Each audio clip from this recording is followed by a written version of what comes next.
So I have a lot to say about this as somebody who previously has taught at multiple universities for the last couple of decades until very recently. I've gone full time in my media company, what you're watching right now.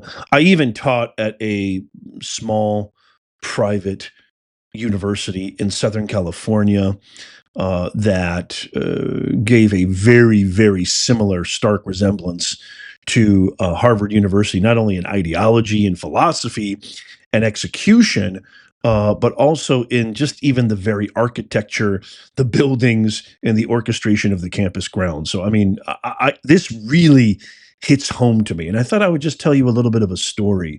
So, when I, left sort of the private sector temporarily, this was back in the early 2000s. I was running multiple businesses. I helped my mom start her leather shoe business when I was 13, 14. So I've been doing this forever. I've been working since I was like 8 years old. I was a paper boy in Indiana, when I was 8, 9 years old. I mean, these kids today, I tell you, I don't want to sound like a curmudgeon, but it's kind of hard not to when you see what's happening today. I left the private sector, maybe call it, I was one of many midlife crises, even though I was in my late 20s. And I just wanted something different. I wanted a break. I loved art. I loved writing. I loved literature. I played music for a time, nothing to brag about, but, I loved music. So the humanities, I wanted something different. I thought, wow, you know what? This kind of hustle and bustle and grinding, I was kind of getting burned out on that. I said, you know what? I think it'd be kind of cool to just slow things down. And I was focusing on my art, my writing. And I thought, well, you know what? To supplement that, why don't I become a university professor and I can teach what I love? I can share my joy and passion for literature and the arts with young people. That sounds cool, right? Higher education institutions are places of beautiful collaboration and like-minded individuals and pursuit of truth and poetry and honor, etc., and virtue, right? I thought, I mean, maybe very naively because I didn't know anything about the back end at that time. I was very naive, 27, 28-year old. And I thought it can't be, anything like the ruthlessness and cutthroatness that sometimes business can be in dealing with businesses and other, kind of aspects of running a business. And so I decided to do that. And I'll never forget, here I am, my first day on the job, and I'm being shown to my little cubby hole, my little sort of office, sort of for instructors and adjunct professors. I wasn't a full time tenured professor, and I remember thinking to myself, I have so much to say about so many things, and I want to meet these, you know, pipe smoking older professors, and I want to share. I had these ridiculous hopes and aspirations. I want to share with them my ideas on Walt Whitman and Emerson, and poetry and literature and Dostoevsky, etc., etc. And I thought this was going to be a beautiful time in my life. I thought this was going to be a beautiful time to not only share maybe insights that I had, but it was going to be reciprocal. They were going to share their amazing takes and their amazing analyses and criticisms, and it was going to be this pageantry of like I kept imagining Paris in the 20s, where creative people, the Hemingways, the Fitzgeralds, great artists of the time, coming together and inspiring each other. And I was met with blunt force trauma, metaphorically. I was met with anything but. They didn't want to have anything to do with me. They didn't want to listen to me. They didn't even want to look at me. If anything, they looked at me like I was some kind of pest. Like, who is this young schmuck who thinks he knows a thing or two about a thing or two? Like, we know everything. It was very akin to the same elitism and academic, haughtiness, if you will, that produce some of the same people that I would say and posit are destroying America. The Obamas, right? The Kamalas, They have no intelligence about humanity, but they've read every book on intelligence and humanity. So they have textbooks roaming in their veins, but they don't have a clue about anything that's really going on, which is why, thank God, they lost in November of 2024. It was a major, I mean, a huge mallet to my soul. I was pounded into the ground with the harrowing truth, which is kind of part of the reason why I'm so passionate about this. And one of the videos that went viral that really got this channel cooking was the video I did on Harvard and Dr. Claudine Gay and the hypocrisy of these university presidents who literally couldn't say that, yeah, you know what, maybe running around and saying all Jews should die, et cetera, is a bad thing. They literally couldn't say that. I mean, you guys remember with Elise Stefanik questioning them directly, don't you condemn this? And they couldn't say that. It was so deeply, deeply tragic for me because I just came from the private sector and I was hoping for this refreshing glow of renewed, inspiration and just a renewed hope in exchanging ideas with people that I thought these were the arbiters of the world. These were the people who were producing the minds of the next generation. And I thought that these guys were going to be so open to new ideas. And it was anything but. It was the exact opposite. It was you either get in line, you either follow what we do, you either listen to everything that we say, you don't have anything new to offer. And even if you do, it's all, they just look down on it because it didn't come from them. Sound familiar? Does it sound familiar to what's happening right now with these hypocrites? Look at what's happening with Bill Maher. Bill Maher, which we did a video on, came out and had dinner with Trump, and he is getting literally lambasted by the radical left. How dare you? What a stupid thing. You're not getting in line with what we want. This Larry David, who I thought was so talented. I loved Curb Your Enthusiasm. I can't even watch the show anymore because he's now come up with this op-ed piece, and he's never even met Trump. He's never met Trump, never given him a chance. And he's using the same exact line, my dinner with Adolf, calling him Hitler. Al Gore just came out with another piece. This is, we compare the Trump administration to the Third Reich. I mean, it's so undeniably cultist. They call us a cult. This is a cult. You either stay in line, you either toe the line, you either do exactly as we say, vote exactly as we want, parrot the same exact, language and talking points that we want you to spread wide far, or you're out, or you become an outcast and you get absolutely hammered by the establishment. That's how I felt in the university. And every single day, they fought me. Every single day. And if you look at my course evaluations, I love the student. The students loved me. But every single day was a battle. Every single day was a war, not with the students, not with the student body, but with the administration.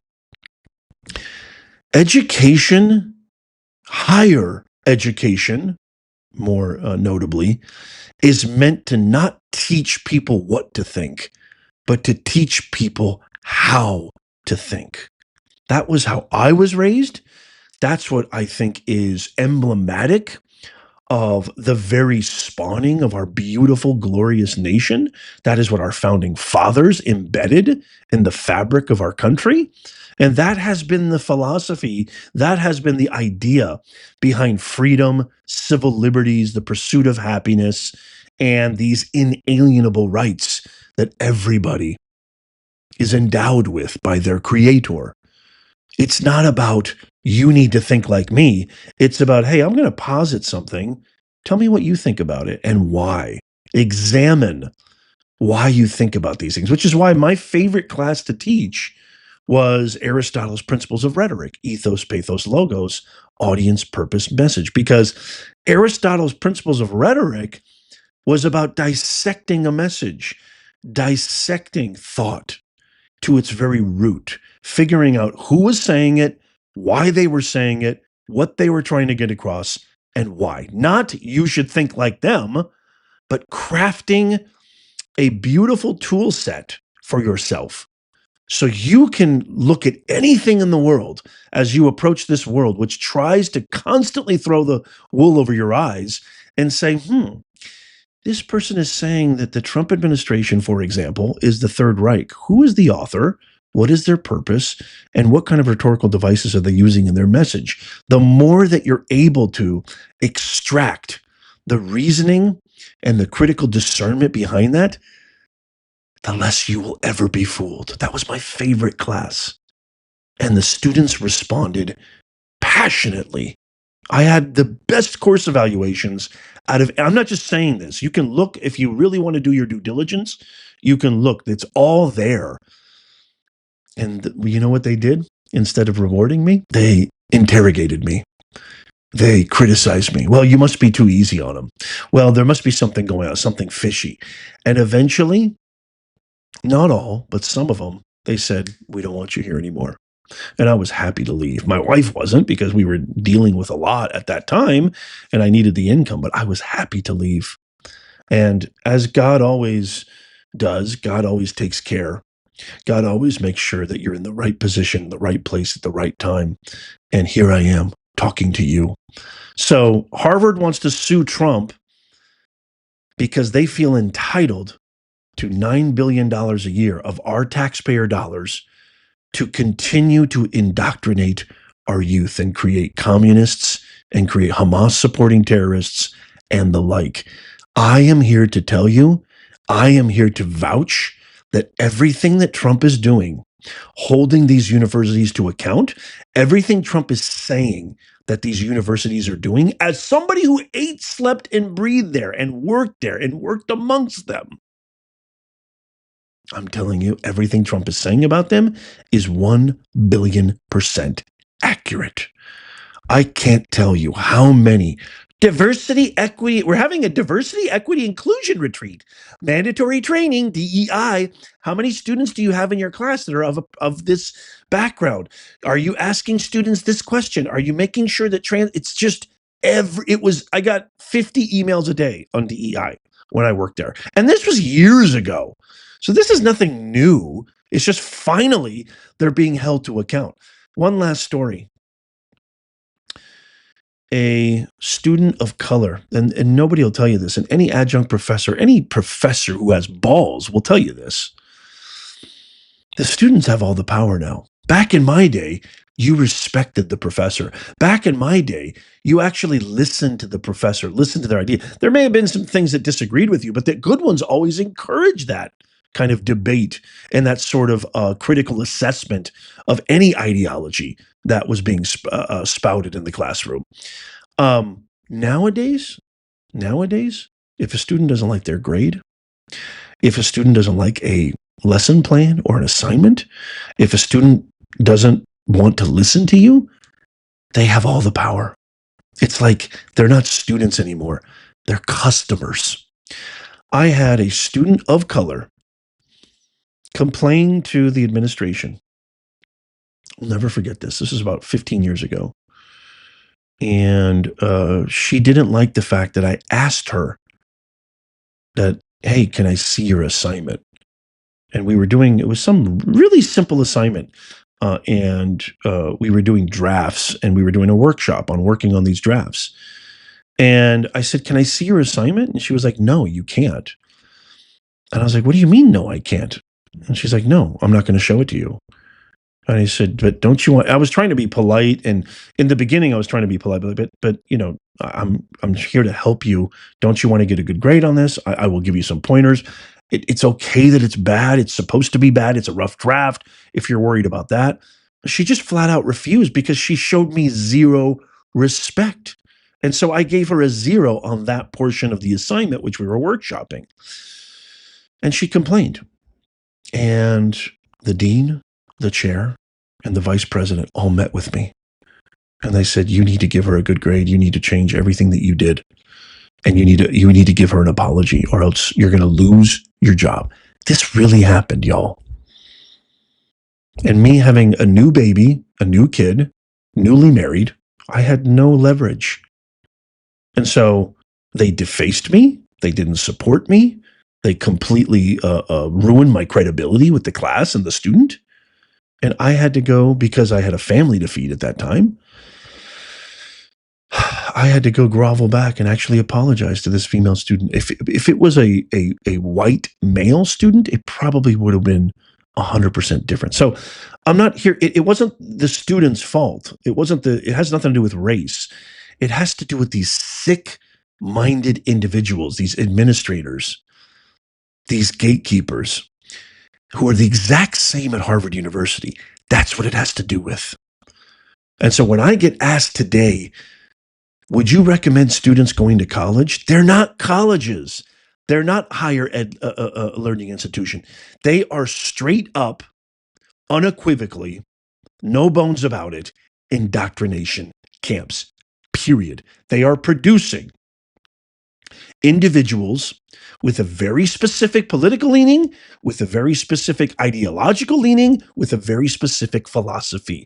And I'm sure you can guess which way it's leaning. Hello, you have $53 billion in your endowment, and you are suing the Trump administration because we're finally saying, hey, if you want to keep producing these kind of students, do it on your own dime, not on taxpayers' dollars.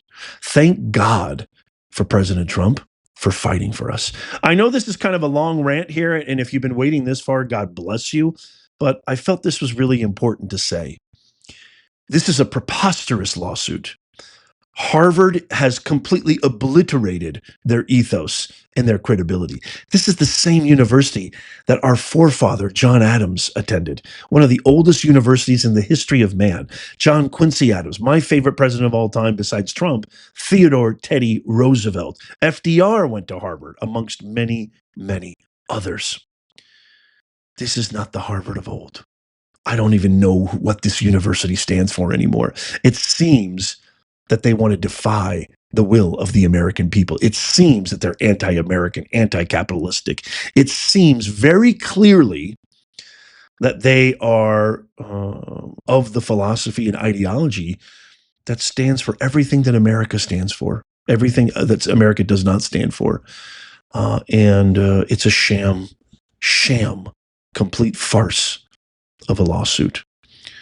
And I can't wait to get your questions. If you have any questions, let me know in the comments down below. I'd love to hear from you. Long rant, I apologize, but a much needed rant. Share this with everybody. Let me know what you think. If you missed these videos over here, tap them right here. You can go watch them right now. You can also tap my face right there to subscribe and follow. It's free. And as always, may God bless you and may God bless the USA. I'll see you soon.